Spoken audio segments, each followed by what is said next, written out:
Hoje é sexta-feira, 29 de abril de 2022.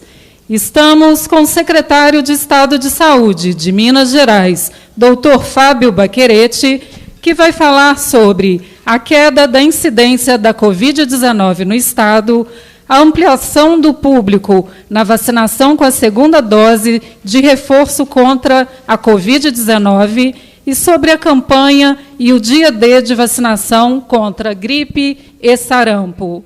Passamos a palavra ao secretário Fábio Baquerete. Bom dia a todos. Muito bom hoje ver o sorriso de todo mundo aqui. É um dia, semana muito marcante, né? E agora domingo, dia 1º de maio também. Então, inicio alegre depois de tantos dias difíceis, né?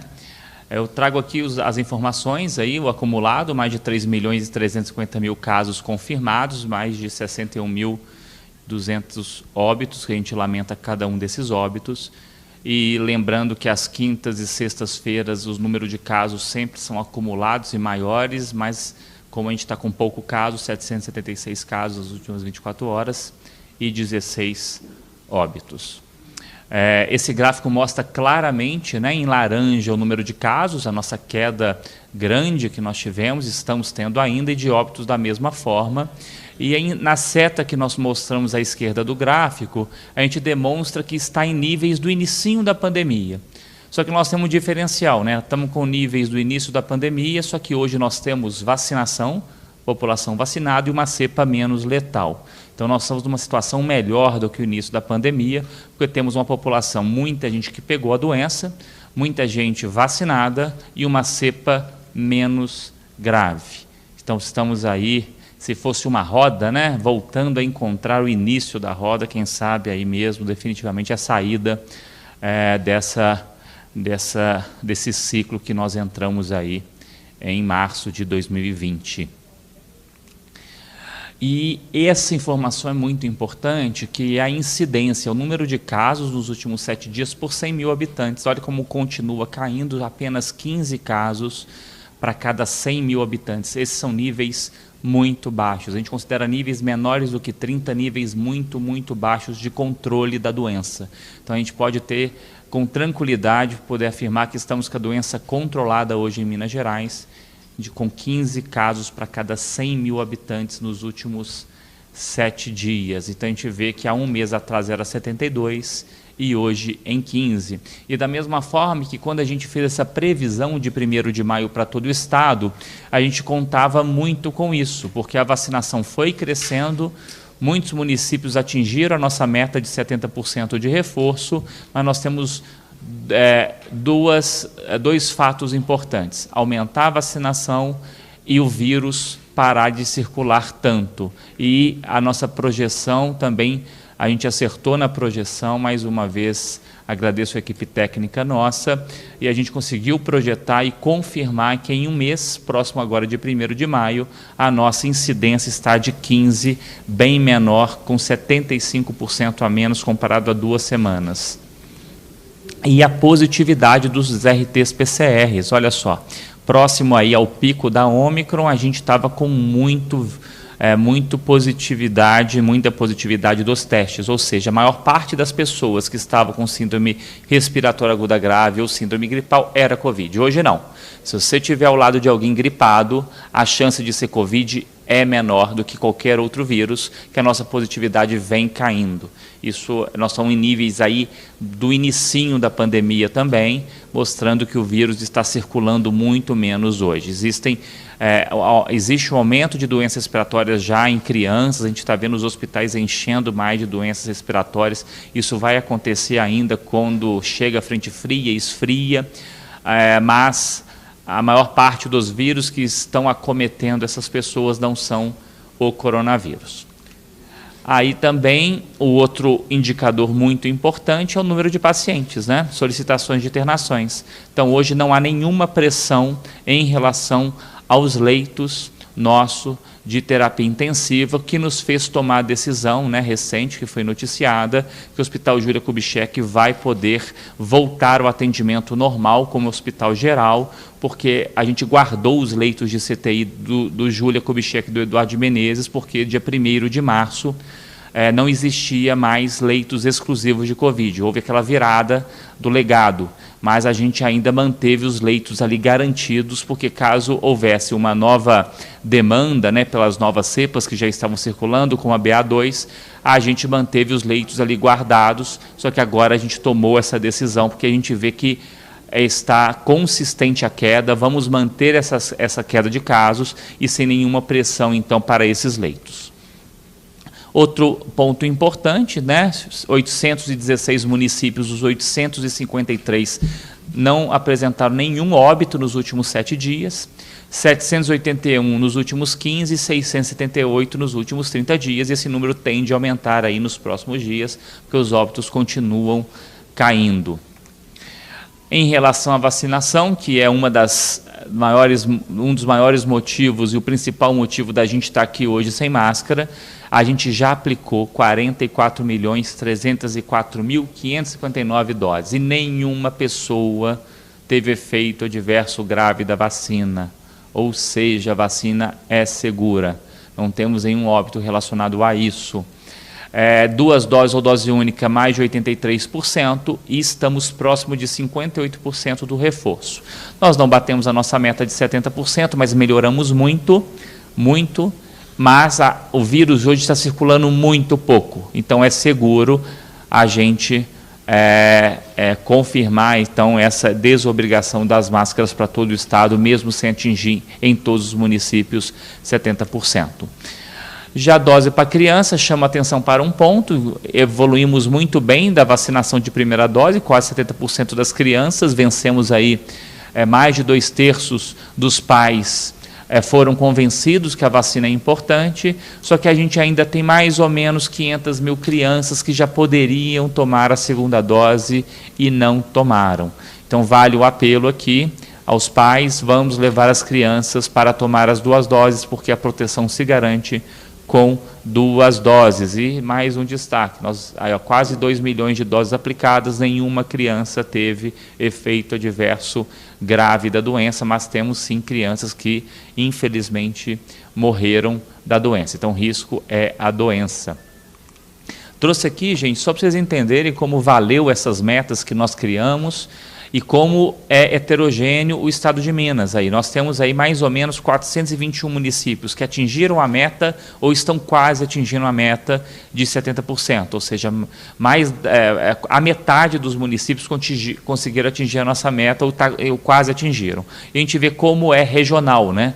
Como algumas regiões tem uma dificuldade da adesão do reforço, é onde o Estado vem fazendo um trabalho mais próximo, convencendo as pessoas a tomarem o seu reforço.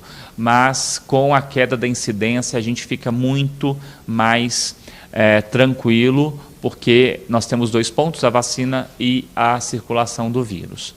Então, gente, a gente está indo muito bem, nós temos essa novidade dia 1º de maio, mas nós temos mais uma novidade.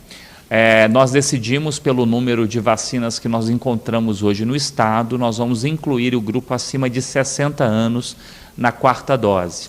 Então, a gente já tinha incluído acima de 70 anos, o governo federal incluiu acima de 80, nós aumentamos para acima de 70, mas agora é cerca de 1 milhão de pessoas, um pouco mais de 1.050.000 idosos, de entre 60 e 70 anos que não estava incluído, então a gente inclui a partir de agora, iremos então vacinar mais esse grupo. E cerca de 1 milhão, pouquinho mais de 1 milhão de pessoas.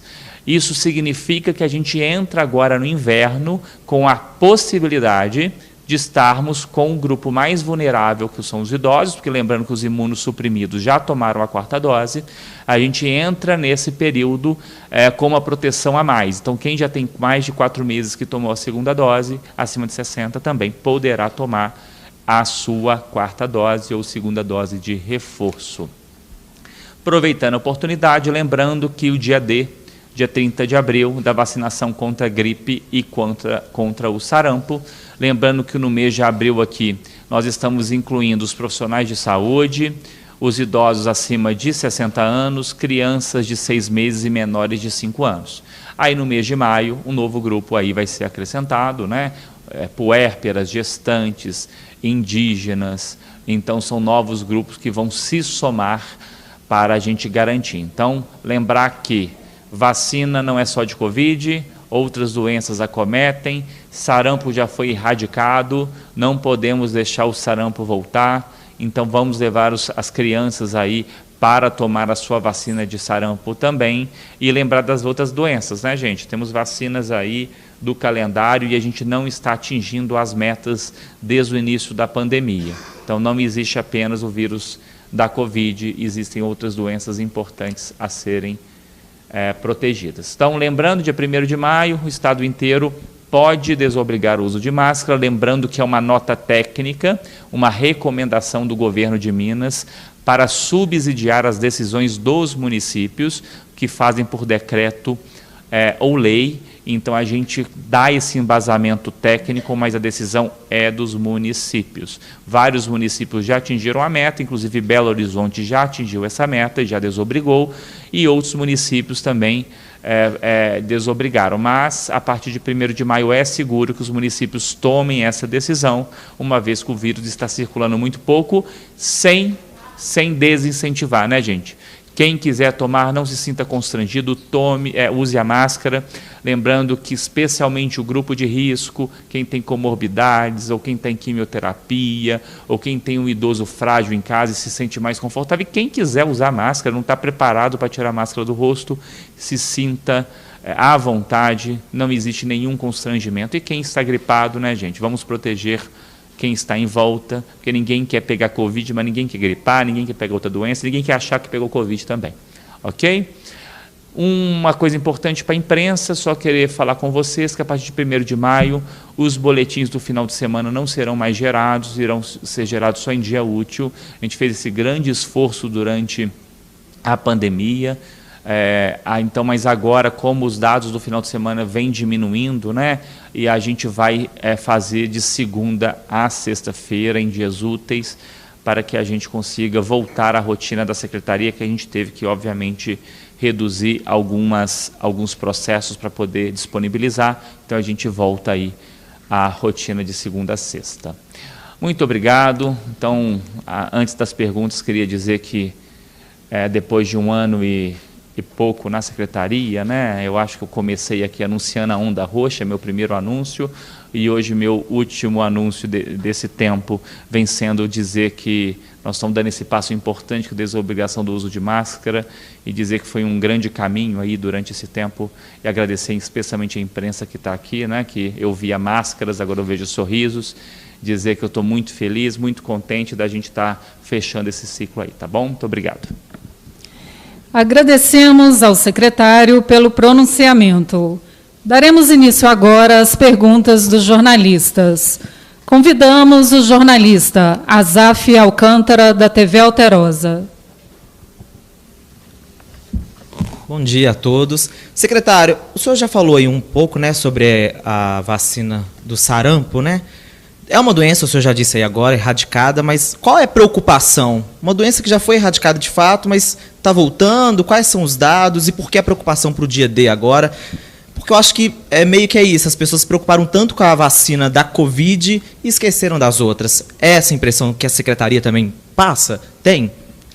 Sim, Azaf, obrigado pela pergunta. Exatamente, o vírus do sarampo ele é o mais infectante dos vírus de circulação, mais do que a própria Covid, né? Na verdade, a Ômicron só não venceu o sarampo como disseminação. Então, é um vírus que tem uma capacidade de se espalhar muito facilmente. E toda vez que nascem crianças que precisam ser vacinadas, por isso que é o grupo de foco da vacinação. E nós já conseguimos, em algum momento, erradicar a doença. Então, a gente consegue fazer isso. É um fato recente. Então, é muito importante que os pais entendam que não é porque a gente parou de ouvir, se a gente conversar com os nossos pais e avós, eles vão falar, na minha época tinha muita gente com sarampo, e na nossa geração que veio depois, né, esse vírus já passou a não ser importante, porque a vacinação erradicou, mas há alguns anos já voltou e ela tem um poder de disseminação muito grande. Então é importante aos pais entenderem que a vacina pode erradicar de novo essa doença, mas é necessário que os pais levem seus filhos para tomar essa vacina. Obrigado. 0 a 5? Isso, 0 a 5. 0 a 6. Convidamos a jornalista Cláudia Mourão, da Rede Globo. Obrigada. Bom dia, secretário. Em relação à vacinação das crianças contra a Covid, existe essa preocupação, só 32% das crianças estão imunizadas com a segunda dose. Vamos aproveitar esse espaço para tirar esse medo dos pais, já que a cobertura, né, dos adultos chegou a uma meta boa, por que das crianças não? Obrigado, Cláudia. Ótimo, a gente sempre reforça esse assunto. Vamos lembrar que assim, vão atacar a desinformação, né? Por que os pais não estão tomando a segunda dose, ou as crianças não estão sendo levadas para tomar a segunda dose? É achar que essa vacina pode fazer mal. A proteção se dá com 2 doses, e agora chegou o momento da segunda dose. Nós temos óbitos relacionados à doença. A doença mata, mas nós temos nenhum efeito adverso grave de quase 2 milhões de crianças só em Minas Gerais que tomaram relacionados à vacinação. Então, pais, vocês sempre vacinaram seus filhos com todas as vacinas, já deram a primeira dose, 70% já deram a primeira dose.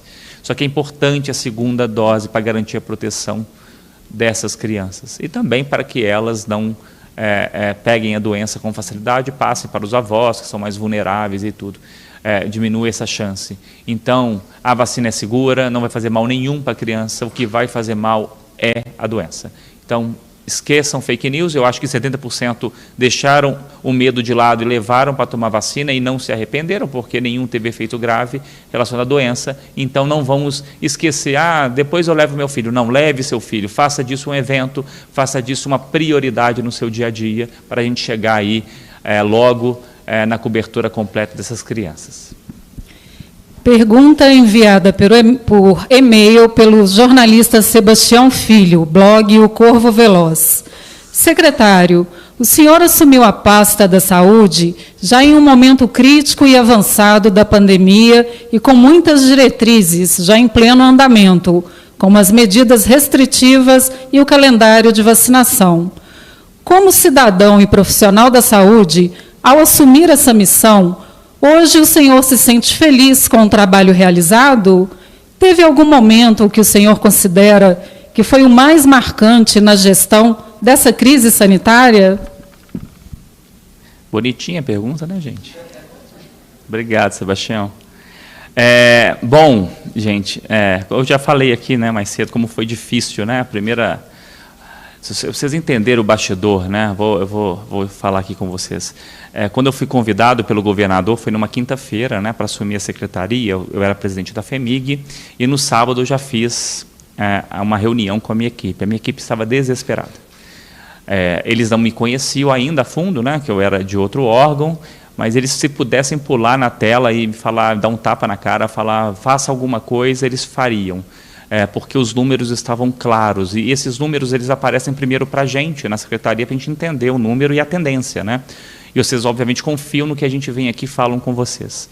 Mas a gente tem que tomar decisão, então foi muito difícil, então foi muito marcante. Minha primeira reunião num sábado, e segunda-feira foi a minha posse, eu já tinha que tomar decisão, e terça foi a onda roxa no Estado.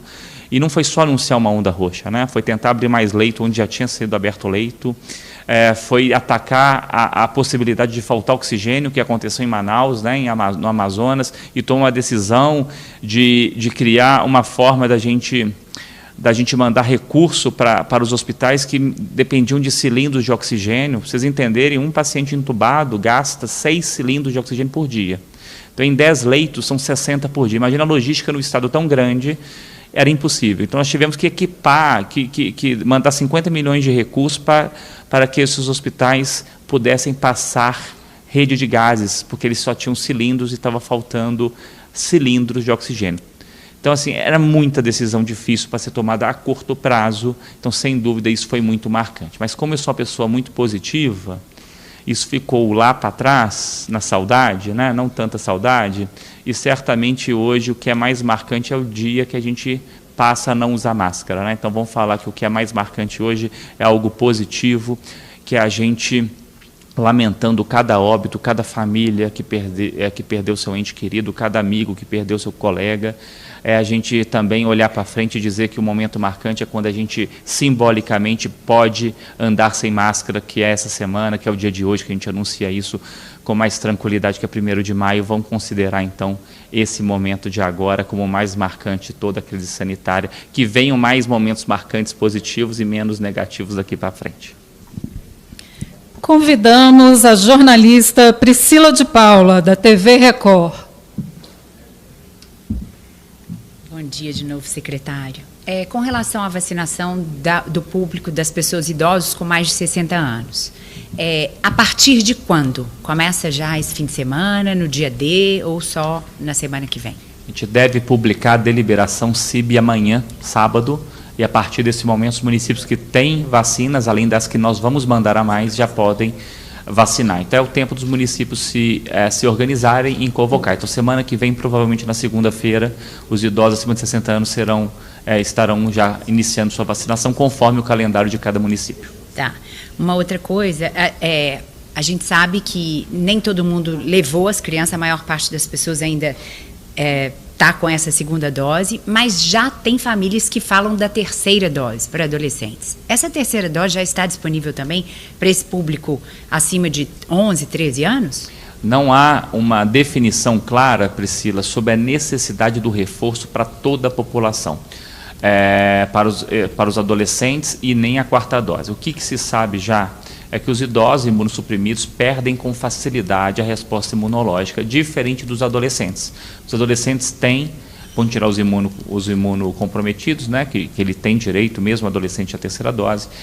Lembrar que os adolescentes, em geral, têm uma resposta imunológica mais robusta e mais duradoura.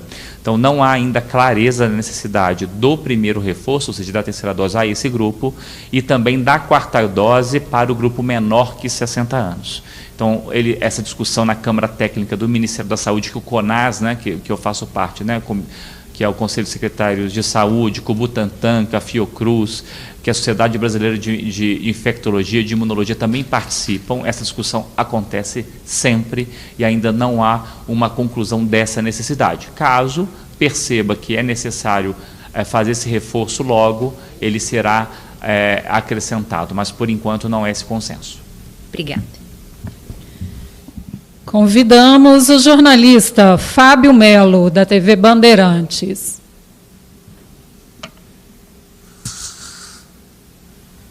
Secretário, bom dia novamente. Eu queria só pontuar aqui, por ser um momento muito marcante, né, a desobrigação do uso de máscaras em locais fechados também. Tem muita gente na rua, a gente inclusive estava agora conversando com as pessoas, tem muita gente que ainda está com o pé atrás, né? Não vou deixar de usar, usa mesmo em ambientes abertos. É um processo gradual. Eu queria que você falasse um pouquinho sobre isso, até porque os números é que levaram a gente a chegar nesse momento, né?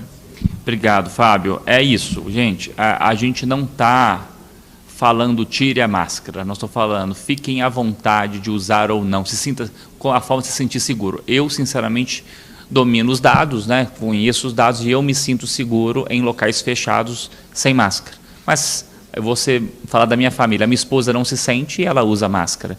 Então, cada um tem o seu tempo para mudar o seu hábito e também confiar, obviamente, no novo momento que estamos vivendo. Então, o que eu passo para cada um? Se você se sente melhor com máscara, utilize a máscara, não deixe de utilizá-la. A máscara não faz mal, não machuca, apenas protege, mas também não utilizar a máscara para muitas pessoas. É importante voltar à sua normalidade, a poder se sentir melhor. Então, não há certo ou errado. O que é errado é obrigar alguém a ficar sem máscara. Isso é errado. Agora, cada instituição pode deixar a máscara como obrigatória, se sentir que é o momento. Então, ia ter que ser algo mais natural, uma transição mais natural e mais tranquila, sem traumas, que de traumas vivemos aí 2 anos e pouco de problemas, de traumas, de perdas. Agora é o momento para a gente ir no ritmo de cada um, porque mal nenhum vai fazer se alguém quiser usar máscara. Pergunta enviada pelo jornalista Gabriel Rodrigues, do jornal O Tempo.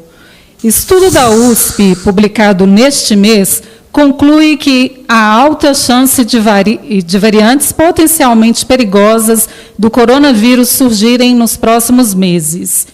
Quais são os planos de emergência do Estado para o caso de lidarmos com esse cenário no curto prazo? Obrigado, Gabriel, pela pergunta. Desde o início do surgimento do coronavírus, da primeira cepa, o risco de novas variantes existe. E não é à toa que novas variantes foram surgindo no decorrer do tempo. No Brasil, especificamente, o surgimento de novas variantes é mais difícil de acontecer, porque a mutação ocorre na replicação viral e está tendo pouca replicação. Hoje, o risco maior está naqueles países que tem muito vírus circulando e muitas pessoas doentes, como a China, como países sem vacinação, como temos na África. Então, esse risco de ter uma nova variante surgindo daqui é menor. Ou seja, se surgir fora do país, a gente sempre tem aquele tempo de agir. Como as outras, tirando a Gama, né, que é a cepa de Manaus, que surgiu no Brasil, todas as outras cepas vieram de fora e a gente conseguiu, obviamente, perceber isso antes. Mas o Estado de Minas está preparado com contingência, né? Como eu falei, o Hospital Júlia Kubitschek e Eduardo Menezes estavam ali de sobressalente para a gente. Caso fosse necessário, o leito já estava disponível, é só abrir na hora de CTI e enfermaria. Só que nós temos aí indicadores como taxa de ocupação, número de pacientes internados proporcionais ao número de doentes, a nossa incidência, que caso a gente bata um nível de corte, a gente começa a tomar atitudes. Se for necessário abertura de novos leitos, se for necessário voltar a utilizar obrigatoriamente a máscara, então isso tudo faz parte do plano de contingência do Estado. Então estamos preparados. É pouco provável, né? Nós também temos que saber, quando dá uma informação, a gente tem que saber, é pouco provável que a gente tenha um novo pico tão intenso como tivemos agora da Ômicron e tantas mortes como tivemos em março e abril do ano passado. É muito pouco provável e a gente vai atuando dessa forma.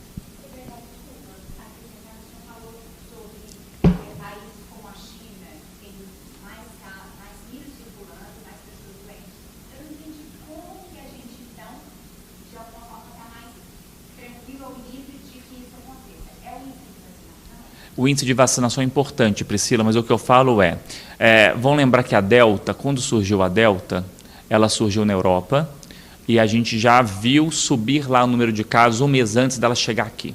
Então, esse tempo que geralmente existe, a gente consegue, obviamente, se planejar com mais tranquilidade.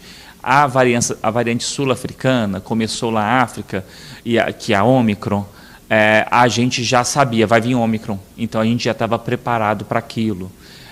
Então, como hoje o Brasil circula pouco vírus, tem pouca replicação viral, a chance de vir uma mutação brasileira, que não dá tempo da gente falar, olha, tem um novo vírus circulando em tal lugar, vamos nos preparar, não. Quando vem uma aqui dentro, como foi a Gama de Manaus, que foi de janeiro, quando a gente percebeu, esse vírus é nosso. Na verdade, ela foi vista pela primeira vez numa amostra de um japonês. Então, nem fomos nós que identificamos, foi no Japão. Então, a gente, por ter um risco baixo de ter uma mutação nacional, né, aqui no Brasil, e ser uma mutação estrangeira, e além de a gente estar preparado com contingência, a gente tem esse tempo a mais para tomar uma decisão. Igual o vírus da gripe, né? Os vírus que circulam todo ano no Brasil, eles vêm da Europa, Estados Unidos, que é onde o inverno vem antes do nosso, porque as mutações ocorrem lá primeiro. Isso é histórico. Então, as vacinas que nós estamos dando hoje de gripe são de cepas que circularam no inverno do hemisfério norte ano passado. Então, a Covid é a mesma coisa. Então, se surgir uma cepa nova, a gente vai acompanhando a tendência fora do país e a gente consegue com mais tranquilidade tomar as decisões. Mas temos plano de contingência pronto para qualquer cenário. Convidamos o jornalista Luiz Gurgel, da Rede Minas.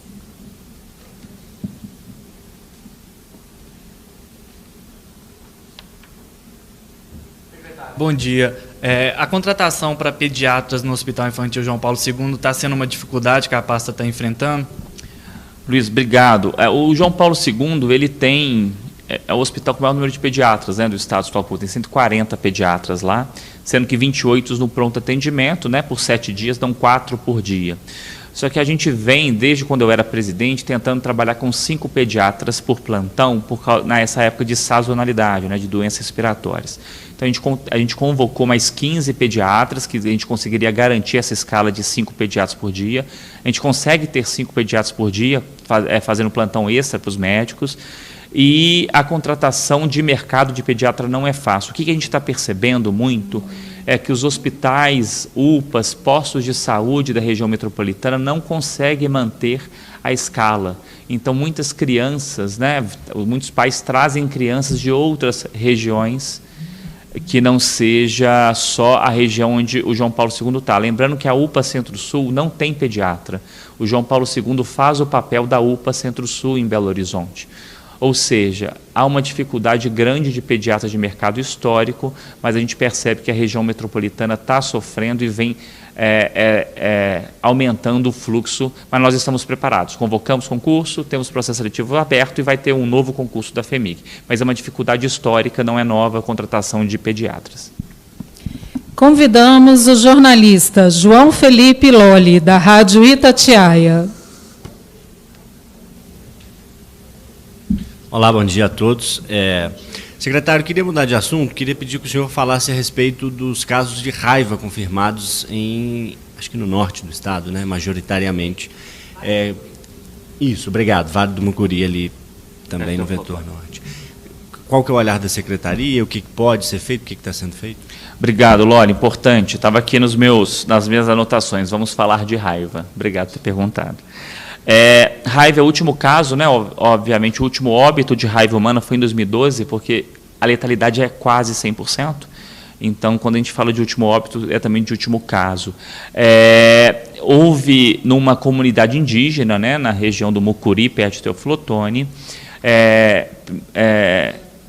nós temos aí 3 casos confirmados de raiva, sendo que 2 óbitos e 1 suspeito. Então, nós temos essas 4. 2 desses óbitos e confirmados, não, 2 desses confirmados, um óbito, um que está internado no João 23, elas eram crianças que estavam brincando com o morcego. Então, uma raiva humana que foi pegado de um animal silvestre, que é o morcego mordeu o lábio de uma e o braço de outra. Os outros 2 casos, um óbito, a gente não sabe bem se ela tem história de mordedura ou contato de alguma dessas outras 2 crianças que pegaram raiva. E uma é contato familiar, que é a suspeita desse caso. Então, nós temos aí mais 2 casos, um confirmado e um suspeito que estamos acompanhando. Mas o que nós fizemos? É mais ou menos 1.000 pessoas nessa comunidade, nós já vacinamos quase que 100% com a primeira dose, é uma dose profilática, não existe uma dose preventiva de raiva, vamos vacinar a população inteira, não, a vacina se dá naquele momento de risco, ou que alguém recebeu uma mordedura, ou é contato de alguém. E também soro, nós demos soro, aplicamos soro para os contatos próximos das pessoas que tiveram raiva. Então, fizemos a vacinação em massa, profilática, e o IMA, Instituto de Meio Ambiente, vem recolhendo morcegos da região, analisando amostras para saber como está a circulação da raiva nos animais silvestres. Tem outros animais que foram encontrados mortos, provavelmente com raiva também. Então, nossa equipe foi em campo, assim como o meio ambiente, para a gente poder bloquear essas pessoas, para não ter riscos de novos casos de raiva, e estamos, a meio ambiente, a fazer essa atuação nos animais silvestres. O que vale a população entender que não é um surto de raiva que todo mundo tem risco, porque é vinculado ao animal silvestre. A vacinação antirrábica que a gente faz em animais domésticos, como cachorros, gatos, essa aconteceu, sempre acontece. Então, em grandes centros urbanos, em grandes cidades, esse risco não existe, se a gente conseguir vacinar. Então, é uma preocupação, porque é muito óbito, mas é muito vinculado a um fato de crianças brincando com o morcego, e a gente foi lá e orientou a todos.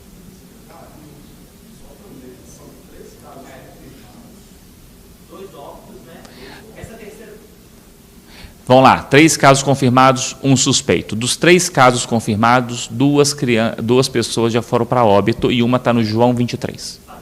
Estado grave. A raiva sempre é grave e muito letal, infelizmente. criança também, que foi mordida pelo morcego. Uma das que foram mordidas pelo morcego está no João 23. Estava no João Paulo II, está no João 23. Podemos encerrar? Mais alguma pergunta? Ok. Agradecemos aos jornalistas pelas perguntas e ao secretário Fábio Baquerete pelo pronunciamento. Nosso obrigado especial a você, que nos acompanha pelas redes sociais da Saúde de Minas Gerais. A todos uma excelente tarde. Minas Gerais, governo diferente.